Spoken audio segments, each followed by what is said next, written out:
नमस्कार मित्रमैत्रिणींनो, स्वामी समर्थ. पितरांना तृप्त करण्यासाठी काय उपाय करावे? पितृदोष का लागतो? त्याची कारणे काय आहे? पितृपक्षाच्या काळात सर्व पूर्वज पृथ्वीवर राहतात आणि त्यांची मुले त्यांच्यासाठी श्राद्ध, नैवेद्य किंवा पिंडदान इत्यादी करतील अशी त्यांची अपेक्षा असते.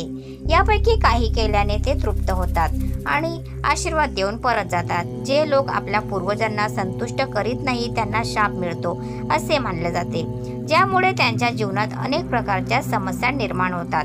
त्यामुळे श्राद्ध अवश्य करावे.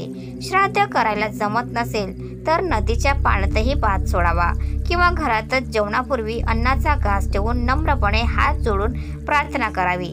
तसेच मागील 2 पिढ्यांचे हित स्मरण ठेवावे. पितृवर्ग ज्या लोकात राहतात त्याला पितरांचे जग किंवा पितृलोक म्हणतात. ते नेहमी मुक्तीची वाट पाहते तेव्हा आवरत असतात. तसेच ते आपल्या पुढच्या पिढीचे कर्तृत्व आणि यश अपयश पाहत असतात. त्यांचे स्मरण ठेवून श्रद्धानुसार जे अन्नदान करतात त्यांचे कल्याण होते. मुक्तीची वाट पाहतात तेव्हा ते आपल्या आसपास आवरत असतात. आई, आजी, पणजी यांच्यासाठी वृद्ध स्त्रीला अन्न आणि साडी जोडी दान करावे आणि गाईला घास द्यावा. काही पूर्वजांनी कोणाला तरी दुखावलेले असते. त्यांचे घर, मालमत्ता, पैसे हडप करणे, स्त्रियांवर अत्याचार करणे, एखाद्याची फसवणूक करून त्या अन्नाला महाग करणे, एखाद्याच्या आजीला अन्न, पाणी आणि औषधापासून तडफडून मरण येणे अशा प्रकारचे त्रास दिलेले असतात. ते सर्व पुढील काळात जन्म झालेल्या पिढीपर्यंत त्रास आणि भोग या स्वरूपात येतात. घराण्यात एकदा पाण्यात बुडून मेला, एखाद्याला पूर्वजांनी कोणाला तरी दुखावलेले असते त्यामुळे आत्महत्या केलेली असते, एखाद्याची फाशी, हत्या किंवा अपघात झाला असेल, अशांच्या घरात एक पिढी सोडून पुढच्या पिढीला भयंकर कष्ट सोसावे लागतात.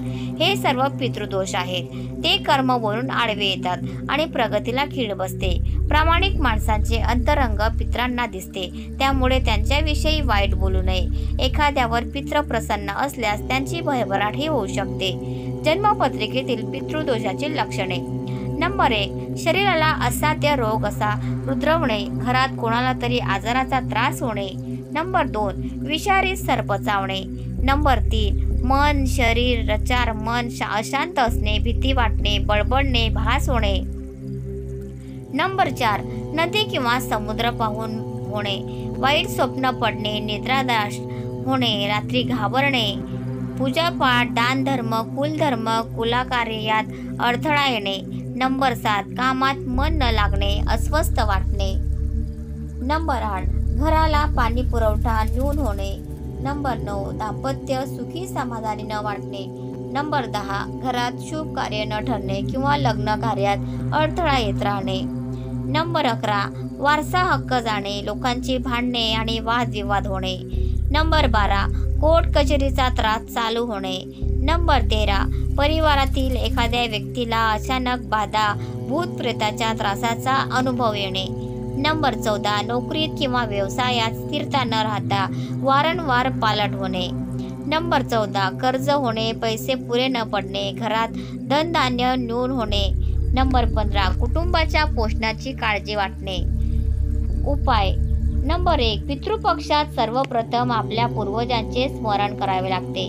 नंबर 2, जर तुम्ही पितृपक्षात तुमच्या पूर्वजांना तर्पण, पिंडदान वगैरे अर्पण केले तर तुम्हाला या पक्षात ब्रह्मचर्य नियमांचे पालन करावे लागेल.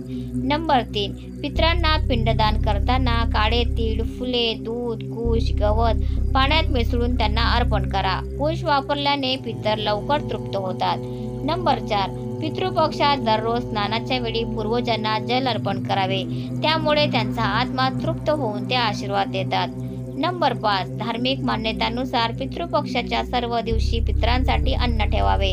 ते अन्न गाय, कावळा, कुत्रा इत्यादींना द्या. असे मानले जाते की त्यांच्याद्वारे हे अन्न पूर्वजांपर्यंत पोहोचते.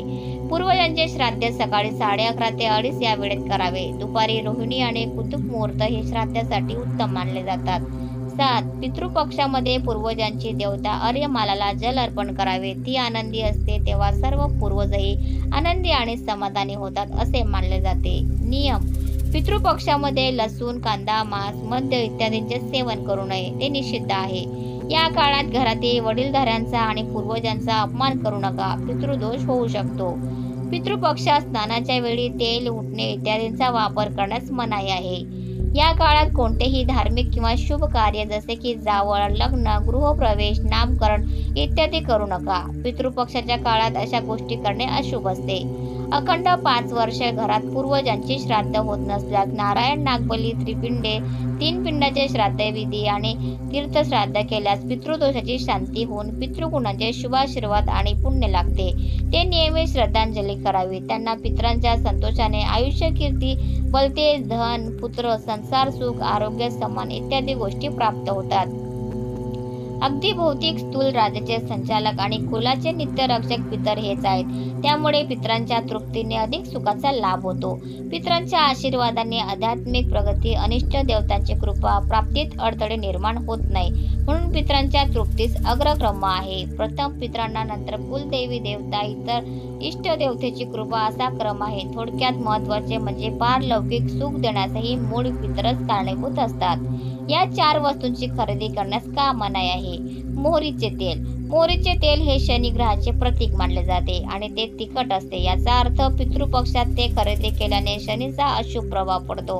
असे केल्याने संघर्ष होऊ शकतो. झाडू. धार्मिक मान्यतानुसार झाडू हे देवी लक्ष्मीचे प्रतीक आहे.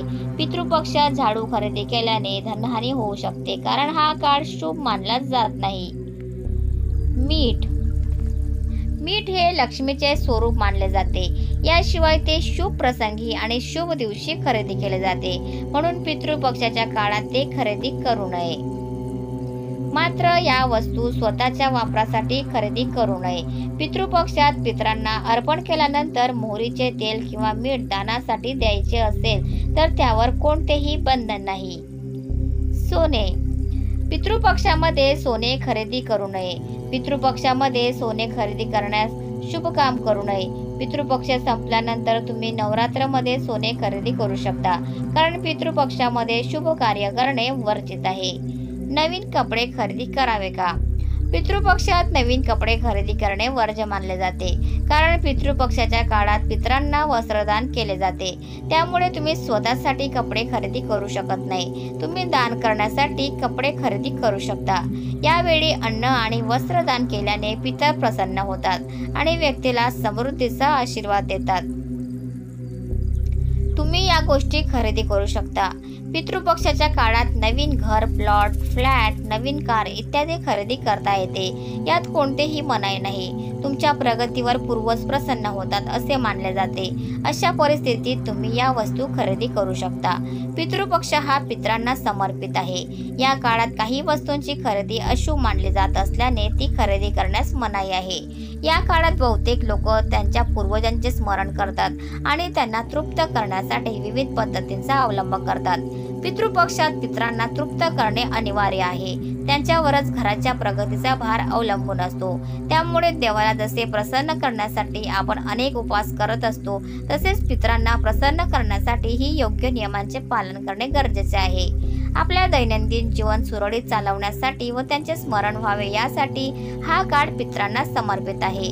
त्यांच्या प्रती आपल्याला असलेले प्रेम आणि आदरभाव हे त्यांना दाखवले असता ते प्रसन्न होतात व आपल्या घराला चांगले आशीर्वाद देतात. त्यामुळे आपल्या घराच्या प्रगतीमध्ये अडथळे येत नाही. संतती प्राप्त होण्यासाठी अडथळे येत नाही. जर पत्र कुठले तर अनेक अडचणींचा सामना करावा लागतो व घराच्या प्रगतीमध्ये अनेक अडथळे निर्माण होतात. त्यामुळे पितरांना या काळात प्रसन्न ठेवणे गरजेचे आहे व श्राद्ध करणे देखील अनिवार्य आहे. तर मित्रांनो, तुम्हाला आजचा व्हिडिओ कसा वाटला प्लीज कॉमेंटमध्ये नक्की सांगा. आणि व्हिडिओ जर आवडला असेल तर व्हिडिओला लाईक करा, शेअर करा आणि चॅनलला सबस्क्राईब करायला विसरू नका. धन्यवाद. Thanks for watching.